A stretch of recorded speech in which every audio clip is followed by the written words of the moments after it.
Good afternoon, everybody. It's Lisa with Undermine Propaganda. It is July 15th, 2026, Wednesday morning. Thank you to everyone who has engaged with my videos in any way. I greatly, greatly appreciate it. Here are the names of those that I have in subscribers: PT0311, David Cordero, Susan Chapman, Hank Roos, Alina Knighthed, Christine H., Jamal Bashir, Ew Yuck, Vali Biggs, Alejandro Herrera, Sagittarius Ahmed, Amin Asi. I greatly appreciate you guys, as well as anyone else that has engaged with my videos. You could click on a million different videos. The fact that you click on my teeny tiny little channel and engage with it is greatly, greatly appreciated.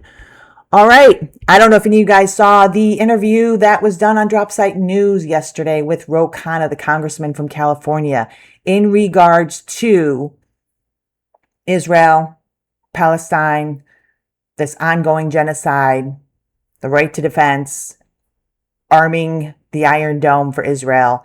And it is the first interview that I have seen where the journalist takes the congressman to task and holds his feet to the fire. You do not see this on mainstream media ever, ever. Mainstream media in my lifetime, which is quite a long time, well over half a century, 56 years, let's just be honest, I have never seen any journalist on mainstream media hold any Israeli official, hold any congressperson feet to the fire about the spin and the stories and the narrative that is constantly regurgitated over and over again to make us believe Israel is always the victim. Israel does nothing wrong. Israel should never be questioned. The rhetorical strategies of dehumanization and historical revisionism that we constantly are bombarded with to shape our narrative of this entire conflict. Well, finally, and it's not to say Crystal Ball did a good job with Alyssa Slotkin some months ago on Breaking Points. That's an interview also worth watching. Excellent job by Crystal Ball holding that politician's feet to the fire. Jeremy Scahill, who does this interview on Dropsite News, did this interview on Dropsite News yesterday with Ro Khanna. He went even further. And this is the type of journalism we need to have injected into my veins, so to speak. And Jeremy Scahill is also an author. He's not just part of Dropsite News, not just a journalist, not just an activist. The book's actually right behind me. You can probably see it. Blackwater. It's called Blackwater. Excellent read about the private military and how our country uses them to go to other countries and do horrific things. But anyway, in this interview, it just really, I don't know. You just don't see it very often. And it was really, really inspiring to see Jeremy Scahill speak truth. Does not let Ro Khanna off the hook here. So without further ado, let's go ahead and take a look at this interview. Okay, I'm just going to start this from the beginning here, where Jeremy Scahill starts getting into the discussion with Congressman Ro Khanna about the dynamic with approving defensive weapons to Israel. Representative Khanna, I want to say, I think objectively, a lot of people who have been deeply concerned about the apartheid state of Israel, the genocide in Gaza, find it refreshing to hear a member of Congress speak in this way. And the fact that you also have used this opportunity to try to highlight specific cases of Palestinians. I want to ask you, though, what you think the consequences for Israel should be, not just of these actions, but also for the mass murder of a documented roughly 80,000 people. It's probably much higher than that in Gaza, a significant portion of whom are children. I've heard you talk about sanctioning individuals. I've heard the framing that you and Bernie Sanders offer about offensive weapons or weapons that kill civilians, but I've also heard your defense of Iron Dome. And I want to push you on this because I think a lot of the critique of you from pro-Palestine people and from Palestinians is that the position you're advocating basically amounts to, we need to make sure that the sniper is protected so that he can continue sniping. They lied to us. They promised us. And Jeremy makes a good point right there off the bat. It's like giving a sniper a bulletproof vest so they can continue committing atrocities without any consequence whatsoever, without anybody being able to defend themselves. That's what this is equivalent to offer defensive weapons to Israel. So let's see what how Ro Khanna responds to that. Well, if you look, I appreciate the question, and I will answer it specifically. But if you look at all the things I've called for, I've said zero aid to Israel and supporting the Massey Amendment that does that. That's going to be a big vote coming up this week. I've said no military sales to Israel that are used to kill civilians. I've said no military integration and led the fight to repeal Section 224 and 219, which is Netanyahu's end run, where they would just co-produce the military. I said we should call it apartheid and recognize the genocide. So these are on a scale of 1 to 10. It's like going from 1 to 7 or 8, and the debate is, okay, 9 or 10. Do I an arms embargo completely, which I have not supported, would say Israel can't even get or produce from anyone defensive the Iron Dome. And I guess my view is, anyone. We need to go to a 10. Ro, we need to go to a 10. The problem is that we have supported this for its inception. We have supported an ongoing slow motion genocide for decades. And now we have supported this all out slaughter of the people in Palestine now for more than 2 years with our weapons, politically, rhetorically, in every possible way. So no, this is the typical. I like a lot of things about Ro Khanna, a lot. He's come a long way, moved his positions. He's Medicare for all. He's taxed the billionaires. He's moved a lot in the right direction. But this is right here an example of the Democrat way of just tinkering around the edges like they do with the economy, tinkering around the edges of trying to get social economic reform, which got us to where we are now in this fascist shithole. And we're talking about the slaughter of an entire people. Tinkering around the edges and doing a 6, 7, or 8. No, it is not acceptable. It's unacceptable. Unacceptable. Anyone should be able to protect civilian life, but that's not America supporting it. I do think, though, that there is something that the next administration could do within the first 100 days. Instead of just saying, okay, we're going to talk abstractly about this long peace process, demand the arrest of Yonah Levy and extremist settlers within 100 days. Demand the destruction of every outpost within 100 days. Demand the destruction of illegal settlements within 100 days. Demand a justice for Palestinians and Palestinian people so that they stop getting terrorized within 100 days. That doesn't have to be some dialogue. That needs to be a directive from the American administration saying Israel must do this. And we need to be taking steps as we get towards a broader peace in that direction. I think that's one of the things that came out of this trip, the immediacy of the suffering of Palestinians. I still don't think this is answering the question. I mean, tell me where I'm wrong here. What you're advocating for, we are talking about not just Netanyahu. Sanders always says Netanyahu and his extremist right-wing government. But if you look at public opinion polling, there is widespread support for open genocidal policies. In fact, Netanyahu is often criticized by his political opponents for not having finished the job in Gaza or in Lebanon or elsewhere. And I want to know why it is that you... And that right there, I just want to stop it real quick, but Jeremy makes an enormously important point there. You will hear this framing that the Netanyahu government, if we just get rid, the Netanyahu government was gone, then everything would be okay. And the fact of the matter is, listen to Naftali Bennett talk on Piers Morgan yesterday about what we need to do with these terrorists in Iran, about what he's talked about, what to do with Gaza. Listen to just random citizens in Israel. Unfortunately, but listen to Abby Martin. Abby Martin just did an interview with Mehdi Hassan. Abby Martin's phenomenal follow too, by the way. But she was just on there, just talking about her interview she did back in, I believe it was 2018, 19, with just random citizens talking about how they need to get rid of all Arabs. They need to kill them all. The majority of the Israeli society is right-wing, fascist, dangerous people. And the majority of Israeli government is the same way. So trying to frame this as Netanyahu's issue, which is what Ro Khanna's done, what Bernie unfortunately has done, it is not okay. And good on Jeremy calling that part out. Because again, you will never hear this on mainstream media. You just won't. Are stopping on this because so much of what you're saying here, it's one of the clearest recognitions of the issue that you could hear from an American politician. And yet you still are saying, but the sniper needs to have protection. They lied to us. They promised us lower... Sniper. Sorry about that, guys.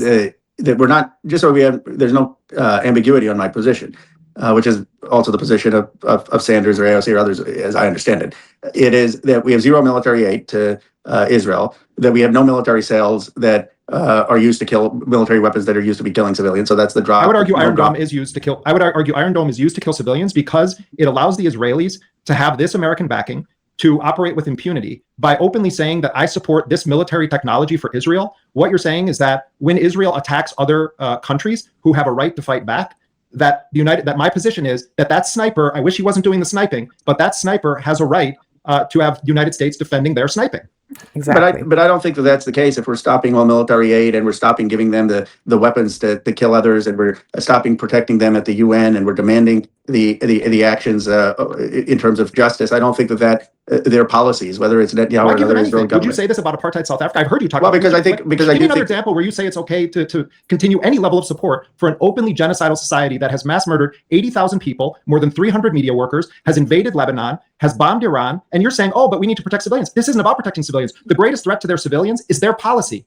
And so I don't understand why you have even one qualified shred of support for a sniper mass murderer masquerading as the only democracy in the Middle East. Oh, but I'm not saying that the United States should be supporting the funding for Iron Dome, just so we're clear. I'm saying that we shouldn't be restricting Israel from being able to get the Iron Dome or be able to develop the Iron Dome technology. Well, I stop there. Everything else you're saying makes so much sense. Why do you stop there? It feels to me like you're trying to have it both ways on this issue. So you can say, well, I actually support defending the Israeli civilians. You're not defending Israeli civilians with that policy. You're defending the sniper's ability to keep killing because it won't face the ultimate accountability, which is a total embargo on all support for an apartheid state. Yep. Yeah, I don't think you have to put at risk. You would agree, there are innocent civilians in Israel, right? Including 20% being Arab Israelis. I mean, I just don't think that you have to put their lives at risk to achieve the ends of stopping the apartheid, stopping the occupation. Israel puts their lives at risk. Israel puts their lives. Exactly what Jeremy just said right there. Ro Khanna is arguing we need to continue to fund defensive weapons for Israel because there's innocent Israelis, which there are. Arab Israelis, there are people in that population that are innocent. However, it is not these other countries that are putting these people at risk. It is the barbaric genocidal actions of the Israeli state that put these citizens at risk. And Jeremy calls them the task on this too. Excellent journalism. Lives at risk by waging genocidal wars with the support of a significant portion of its population, and by enabling them by saying, well, the sniper still needs to have his cover, or well, I stop at this thing. What you're saying is that the accountability then doesn't lie on American policy toward Israel. It's sort of something abstract. Well, Israeli civilians could die. Israeli civilians are dying in these attacks because of the apartheid. Do Palestinians have a right to kill Israeli soldiers, Congressman? On October 7th, when they attacked the military bases in the Gaza envelope, did the Qassam brigades and Soraya al-Quds have a right to kill Israeli soldiers? Yes or no? Now, that's a big question he just asked him. Do Palestinians have a right to kill IDF soldiers? And it lays out one thing, international law, you have a right to armed resistance. You have a right to armed resistance. So under international law, it automatically gives them a right to fight back. So this is an easy answer as far as international law is concerned. As far as morally, do you have the right to fight back against somebody who is starving you to death, who is sexually assaulting you, who is killing your family, your children, your relatives, destroying your homes? Do you have a right to fight back to that? It's this the way we frame this whole thing. And if you think about the question all over, since this major escalation with a genocide against the Palestinians on October 7th and October 8th. Not to say that there was an ongoing slow genocide before that, but since October 7th and 8th, every single mainstream media, all you ever heard come out of their mouths as children were getting slaughtered, as Palestinians were getting starved, they would be cut off. Piers Morgan was majorly guilty of this, majorly. You heard him say it probably more than 1,000 times. Israel has a right to defend itself. So what Jeremy poses here, I've yet to hear a journalist say to somebody, is just flip that script. Everyone says Israel has a right to defend itself. All these people, that's all you've heard as you watched atrocity after atrocity. No one's ever asked the question, do Palestinians have a right to defend themselves? Again, fantastic journalism. On Was October a, 7th, did Palestinians have a right to attack Israeli military bases in the Gaza envelope? Yes or no? I mean, I think October 7th attack was a terrorist attack, so I don't Was justify. it a terrorist attack when the first targets that were hit on the morning of October 7th were multiple military bases? Did Palestinian forces have a right to attack those military bases? I am not for violence again in any way. I mean, I am for. You're okay when Israel does it, Ro. End the Did they have a occupation. right to do it, Congressman? Do they have a right to attack Israeli soldiers? No, I'm not going to say that Hamas had a right to attack Israeli soldiers or kill Israelis. Like I don't think that advances peace or advances Palestinian statehood. Did Israel have a right to drop a single bomb in Gaza in response to October 7th? I believe Israel had the right to get people who killed the civilians, but not in the way they went about it, which I've said is genocide. But the Palestinians don't have a right to attack the very military bases that are running the killing operations on October 6th, 2023, or October 5th, 2023. It's a double standard. You're saying there are ways that Israel should be able to kill Palestinians, but there is never a condition under which Palestinians can attack armed, uniformed soldiers. Right there. I mean, he has him in this corner right here. He nailed it right here. Ro Khanna is completely contradicting himself there. You believe one thing for one group of people and another for another group of people. You have these strong foundational convictions of belief and values, but you only hold the one party and the one group of people to those, and you don't hold the other. He just said Israel has a right to go after the people that killed Israelis, that killed IDF soldiers, as Jeremy Scahill says here. But then he says, no, he doesn't believe in violence when Jeremy says the same thing, uses the same scenario. Ro, you're getting this wrong. You're getting this wrong. You're scared. You're scared. But this is the moral place to be. This is the moral place to be right here. This is the right position. History will record this. We'll look back on this. People will see who stood in the right position for a vulnerable people as they were destroyed. And people kept covering it up. People kept twisting it. People kept justifying it. You gotta stop. I feel like you have a part of you that wants to do the right thing. You are not completely dark, as so many are mainstream media and so many politicians are. This is the right position. Jeremy is 110% right on this. Of a force that is still considered an occupying force under international law. I don't make it make sense to me. How those I two come things from a cannot tradition go hand in hand. of King and Gandhi. My grandfather was in jail for. I'm aware of your family history. Do you think King would say, "Well, there's they can attack the Viet Cong, but I don't want them to kill"? I don't think anyone. I don't know what Gandhi would say. I don't think my grandfather would say that the Palestinians should have armed resistance to Israeli occupation. I think they would argue for a much more nonviolent approach. But America, I think, Okay, I'm sorry for stopping it so much, but right there, Ro Khanna says something. It's like, really? Do you not understand the history at all? I feel like you're a very educated man that you do. Watch, Abby Martin, Gaza Fights for Freedom. It's a documentary on YouTube, phenomenal. But it shows you one example of Palestinians and their nonviolent protests against their occupation and slaughter, which I believe was in 2018 or 19. And she's there and she films it. And you know what IDF soldiers did? You know what Israel did with this nonviolent protest? They had games. How many Palestinians they could shoot. How many they would have different days of the week for different body parts. One day would be head shots. One day would be knee shots. I mean, no. Advocate for peaceful protest. They have tried all these things, Ro Khanna. They've tried all this. What are human beings supposed to do in these situations? Just allow their erasure? They just should be submissive to their own erasure? Come on.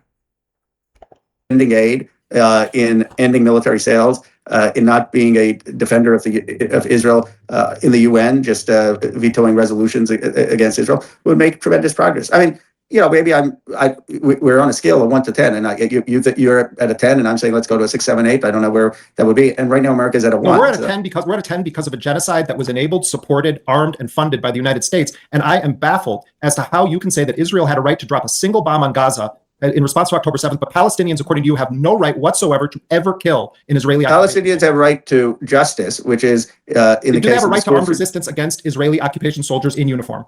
Do they ever have a right to kill an Israeli soldier? They lied to us. They promised us. Sorry, guys. These damn political ads are so annoying. Anyway, let's see how According to you, have no right whatsoever to ever kill an Israeli. Palestinians have a right to justice, which is in the case. Do they have a right to armed resistance against Israeli occupation soldiers in uniform? Do they ever have a right to kill an Israeli soldier? I think if it's a self-defense, if they feel like there's an illegal attack on them by a violent settler or by an Israeli soldier, and constantly illegal attacks in a school or on a civilian, and then of course they should have justice. But the entire thing is illegal, Representative Khanna. The entire occupation of Gaza, the managing their diet, the mowing the lawn, the constant killing of them. The perspective of many Palestinians is that they're being collectively punished and they're fighting for their very existence, and that the bases that surround Gaza were the primary murderers on a military level of the population of Gaza. So what I'm understanding, whether it's Hamas and Islamic Jihad or it's independent Palestinians, how is it that you can stand here and in any way justify the Israelis dropping bombs on Gaza, but never find a way in which it's justifiable for Palestinians to kill an armed soldier of a force that is under international law an occupation force? I don't understand it. Well, because I consider this position. Well, I will look at it, but I don't think that the solution in that area is to encourage. But you're afraid of being pro-Hamas. That's what this boils down to. Because I bet if we were talking off the record privately, and I said this to you, you would acknowledge that people around the world have a right to resistance by all means necessary. I've always been for peaceful resistance. But how is peaceful resistance saying the Israelis? Just like it's under segregation, I wouldn't have said that go kill people who are engaged in segregation against you. I mean, I'm much more Dr. King than Malcolm X. I mean, are you much more slave rebellions were justified against people that were raping, hanging, murdering Africans who had been kidnapped? I mean, I'm sorry. I spend most of my day and night talking with Palestinians, working with Palestinians. My colleague Hossam Shabbat. Most of the Palestinians I met, and maybe a few days, are not talking about the kind of armed resistance that you are. They just want to live their lives in dignity and peace, and not have the Israeli settlers oppress them. But you're a member of the United States Congress who is justifying, albeit you've been very critical of Israel's war against Gaza, but you seem to be drawing a line that says that there are some cases in which Israel is justified to attack Palestinians, but only those responsible for October 7th. But you can't find a shred of justification for any Palestinian to attack the very armed forces operating under a nation state flag that is backed by the United States. And you're saying that there is no condition under which a Palestinian has a right to kill soldiers who are posted at military bases, enforcing by murder and forced starvation and deprivation an illegal occupation of Gaza. That's what doesn't make sense to me. I don't see how you reconcile those two positions. Because I think that the armed resistance is only going to be ineffective given the power differentials. It's similar to what Gandhi thought in terms of how he took on the British Empire, and that having a moral force of civil resistance and appealing to the world's conscience is going to be a much better chance of getting dignity and peace. 2019. The Palestinians organized the Great March of Return, which was a mass nonviolent mobilization at the gates of the concentration camp walls and fence in Gaza. And you know what Israeli soldiers did, Representative Khanna? They had a competition to who could shoot the most kneecaps of Palestinians. Well, I think that were backed by Yahya Sinwar, the head of Hamas. So there's a track record in the context. You're talking about tactical issues. The Palestinians have tried that. The Palestinians did. Well, I think opinion is down. I think opinion is shifting now in America, where those kind of approaches would get a better reception in the United States. Masa, what do you think? Okay, Ro Khanna. Only after decades and decades and decades, slowly, we will shift towards starting to support an arms embargo in Israel. Like I said, the problem with the Democratic Party is a lot. But one of the things is this tinker around the edges crap. And that's what Ro Khanna here is advocating for. Well, maybe now, the Democratic Party and many of us politicians and, there'll be an appetite for an arms embargo. We'll move towards that now. They're being erased. We're watching a genocide. We're not just watching it, we're supporting it. And you really, really showed something here, Ro Khanna. You have a long way to go. But not only did it reveal that, so much has been revealed about our political elite, our mainstream media, all of that, so much has been revealed. But the good part of this is to see what true journalism really looks like. This is what it looks like.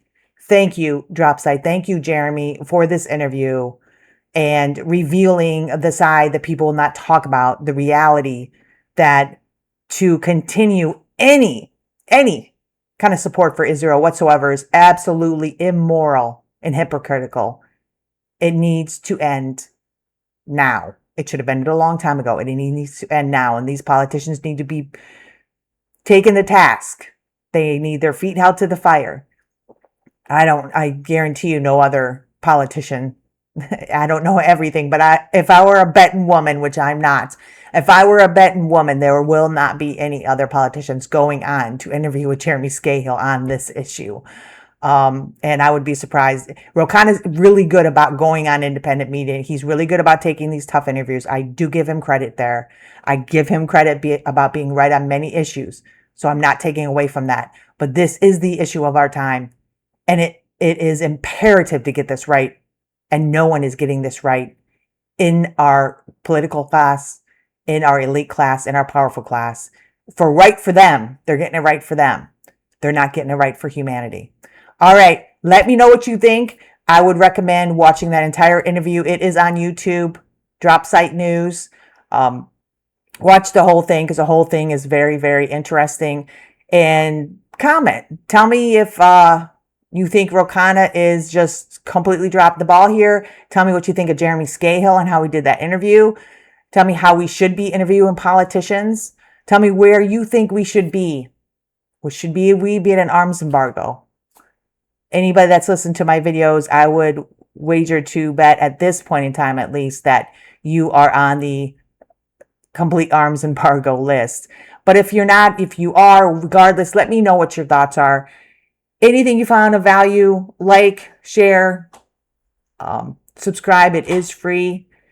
And like I always try to remember to say, because I think it's so important, especially in these times, I hope you guys find some peace in the rest of your day. Alrighty, talk to you guys later. Bye.